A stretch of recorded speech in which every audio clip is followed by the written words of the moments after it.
Hello friends, cricket રિવ્યુમાં ફરીથી આપનું સ્વાગત છે. આપણે સાઈ સુદર્શનની વાત કરતા હતા. સાઈ સુદર્શન તેની ટેસ્ટ કારકિર્દી આજે શરૂ કરી અને પહેલી જ ટેસ્ટમાં 4 બોલ રમીને બેન સ્ટોક્સની બોલિંગમાં આઉટ થયો, એટલે કે ખાતું ખોલાવ્યા વગર આઉટ થયો. હવે ભારતની ટીમ છેલ્લા કેટલાક વર્ષથી એટલું સારું દેખાવ કરે છે કે ભારત જે ટેસ્ટ ક્રિકેટરને અજમાવે છે તેઓ પહેલી ઇનિંગ્સમાં 0 પર આઉટ થતા નથી.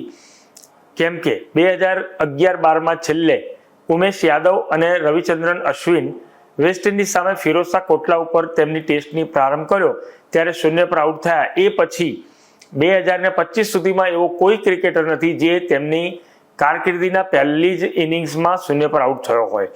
અને ઇંગ્લેન્ડના પ્રવાસની વાત કરીએ તો છેલ્લે 2002માં, એટલે કે બરાબર 23 વર્ષ અગાઉ, આપણા ગુજરાતનો પાર્થિવ પટેલ તેની પહેલી ટેસ્ટ રમ્યો હતો અને એ ટ્રેન્ટબ્રિજ ખાતેની પહેલી ટેસ્ટમાં 0 પર આઉટ થયો હતો.